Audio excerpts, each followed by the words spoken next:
In today's video, I am going to be breaking down a lot of the stuff that they do not cover in schools that I find could be very helpful to anyone who is in high school or even in college or even older. If you are at that age, this is definitely a video I hope that can help you, because this is information that I learned when I was a bit younger and it's really helped my entire life. Today we're going to be talking about money, and of course, money is one of those subjects that there is just so much negativity and even positivity around, because let's get this straight right off the bat. There's going to be people who are online who are going to say you can get rich quick, and there's going to be people who are online or maybe even in your house who will say that money is the root of all evil. And those are the two types of people that you really need to, I would say, limit listening to in your life when it comes to money. And I know that, of course, if it's family members who are saying this, it may seem, of course, legit. And people who say this may make it sound believable. And let me tell you something. Money will help you out in your life, but there is a way of not letting it run your life. And this is a major important part of understanding money. This is something that my grandmother's neighbor taught me, who was a very big investor and owned actually a hedge fund in the States. And this is something that my grandparents taught me as well. You cannot work for money, because if you work for money, it's just never going to be enough, ever. And my grandfather was in the military. He did a ton of stuff after the military, and my grandmother worked at the hospital. But my parents were never wealthy. I grew up in socialized housing, so I've seen both sides of this story. I have family members who are extremely rich and a lot of friends who are extremely rich, but at the same time, I grew up in an area that had a lot of people who just didn't have money. So I get to have the perspective of both sides. And money is able to be the root of all evil, but it's also able to help your life as well. And basically, how can money be the root of all evil? Well, number one, money can actually make you legit evil. You can go out and you can really scam people into giving you money, or you can rob them. That's essentially the same thing in my books. But overall, you could legit be evil to get money. And that's why some people will say money is the root of all evil. However, at the same time, the other reason why it would be evil is because now you're always having to work for it.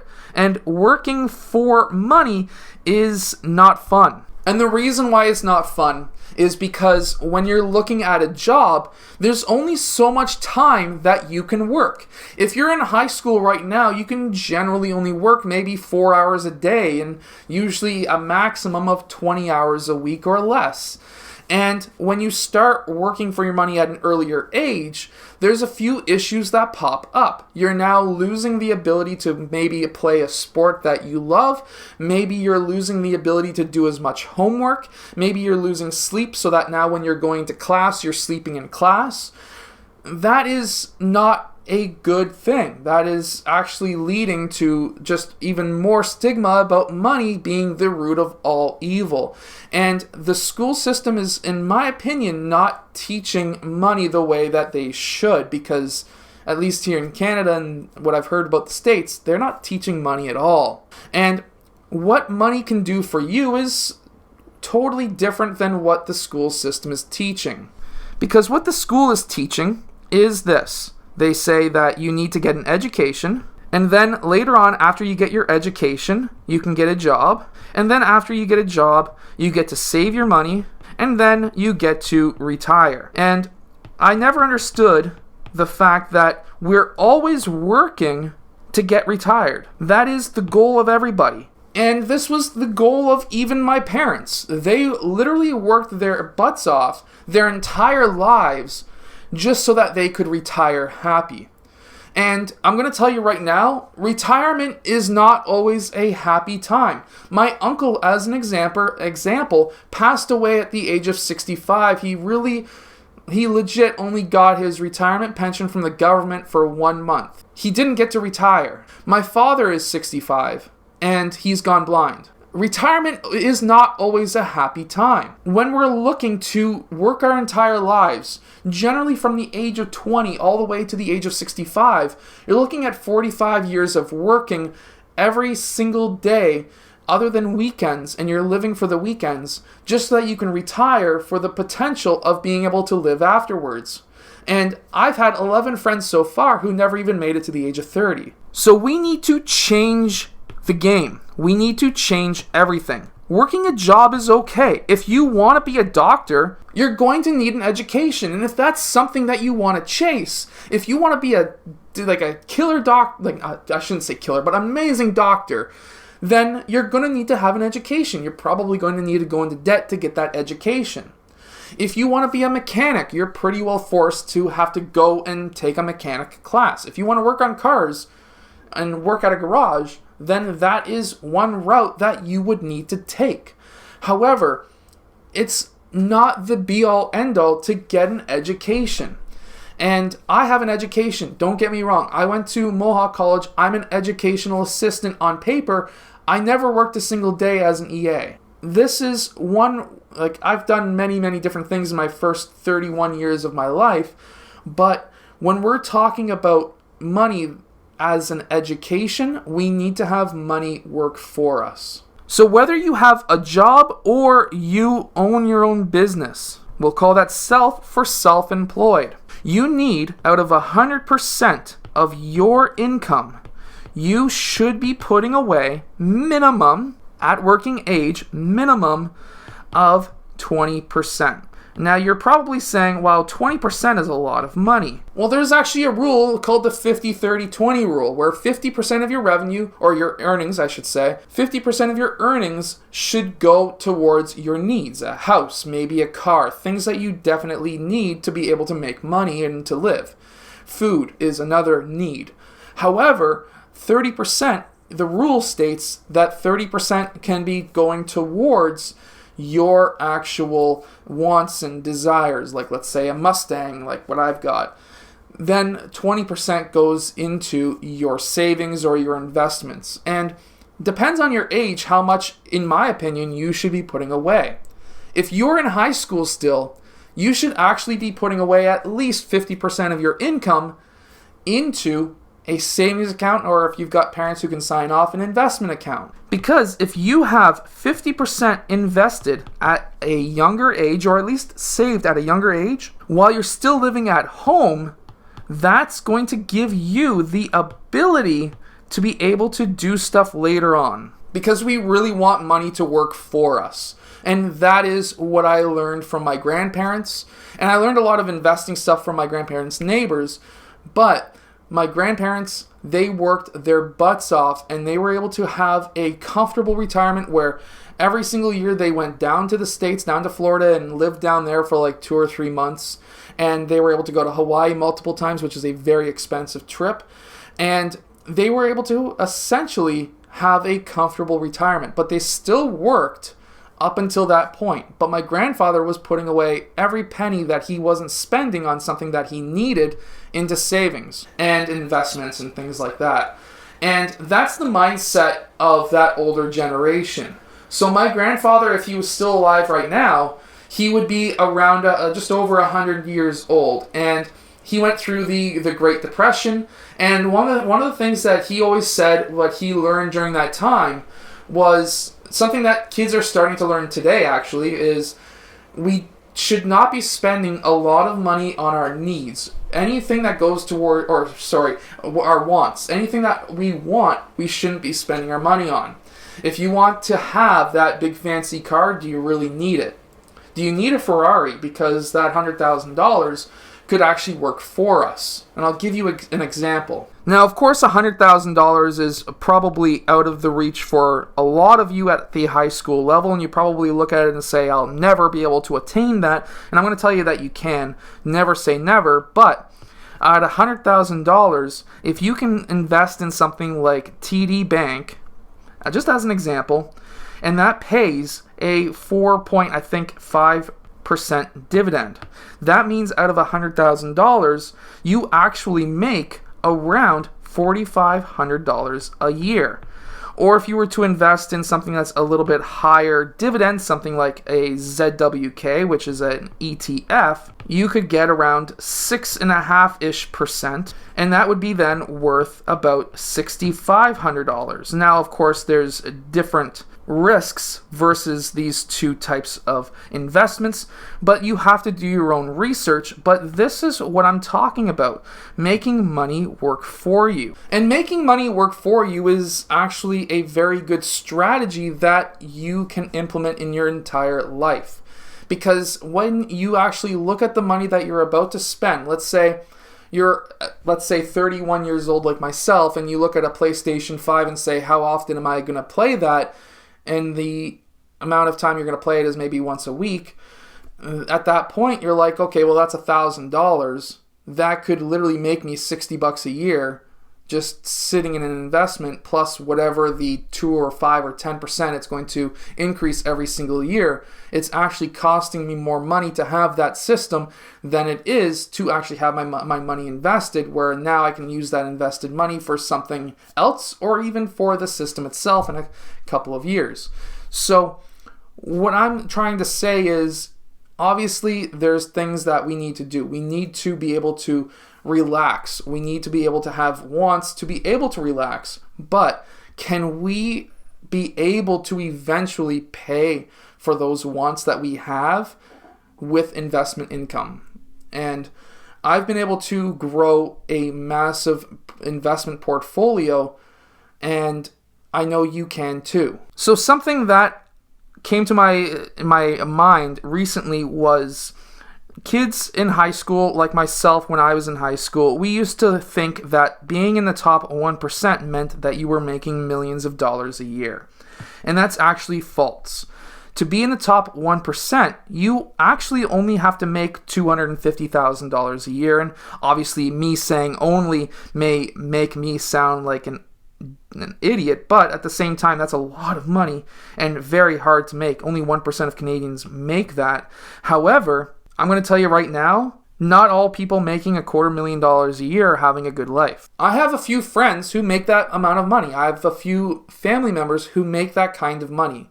And when you start really looking at people who are making that kind of money, they're either going to be unstressed, having trips all the time and having fun, or they're going to be working their butt off because they can't lose that income. I'm going to give you a very good example about somebody who I know. They have 2 cottages, one in Florida, one that's in Muskoka. They're currently selling the one in Florida to get one in Texas. And then they also have that $250,000 income, but they have a cottage up in Muskoka. They have a cottage that's in Florida, but they're going to be selling it. It's not really a cottage in Florida, it's a house. But they're selling it in Florida and they're buying one in Texas. And then they have a house here in Ontario. And they've got essentially 3 properties, all of which are mortgaged. And at $250,000 a year, they are literally spending every penny on those properties and their car, which they have a toy car and it's a Ferrari. Toy as in a real car that they drive, but they drive it maybe 3 times a year. And they have all of these things, but they're mortgaged and loaned out to the point where if they lost any income, which they didn't, they were lucky, but if they lost any income during this COVID pandemic, they would have been calling for bankruptcy because they have 0 savings in their account. They talk to me and ask me how I'm able to have so much money, even though I'm making per year about a third of what they're making. And I just basically look at them and say, well, my earned income is a third, but my investment income puts me pretty darn close to about 80% of what you're making. And because I have that investment income, I don't have to work as hard if I don't want to, but I still want to because obviously if you know me, I am hustling like literally every day for about 10 to 12 hours a day because I want my investment income to be so huge that now I can use that income to be able to help others out. See, my main goal right now in life is to get a property that has an indoor basketball court that I'm either going to build or it already has one, probably that I would have to build, with a house on that same property where I would have everything under one roof essentially. And then I would be able to build a nonprofit or a rep basketball program that will allow low-income students to be able to never have to pay for $1,000 or $1,500 a year for rep basketball, because there's many people in Hamilton who cannot afford that. And I want to be able to make basketball and being on a basketball team attainable to everybody, no matter how much money that they make. And that is my goal and why I'm working my butt off to be able to make that kind of money. And this is basically what I've learned about money that I hope can be instilled in you. And that is, do not let money rule your life. You rule the money and it makes money for you. Invest your money. Stop spending your money on so many needs, or wants I should say, on things that you want, and start spending more of it on needs. This is actually a chart from the States, and it really does back up my point of view. If you are in the top 50%, guess what? Most of your money is going towards assets. Whether it be a house or stocks, it's going towards assets that will grow in value.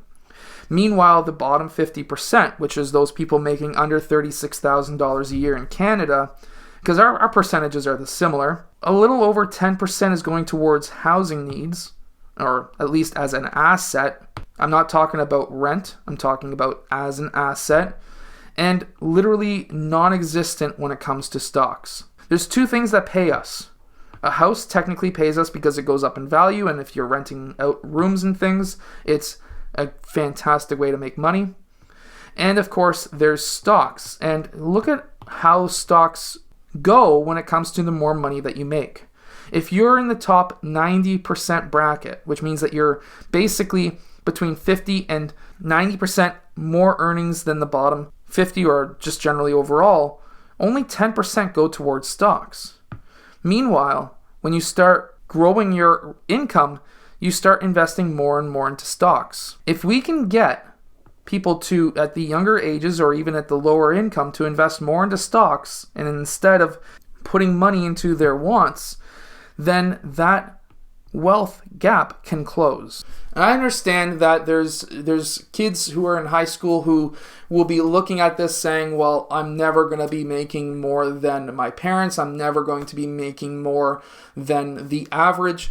Well, guess what? There are ways. Whether or not you go to college or university, there is still tons of ways that you can get away from working minimum wage.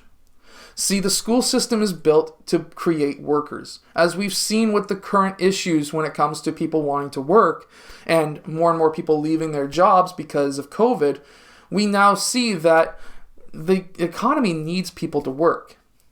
However, if you can, especially if you're working for minimum wage, which is $15 an hour here in Ontario, and if you can be able to build a revenue source outside of work that can exceed what you're working at, then you're going to be a lot more comfortable. And if you can save a lot of money at the same time and invest it, that's going to help you even more. I'm going to give you a really good example really quickly.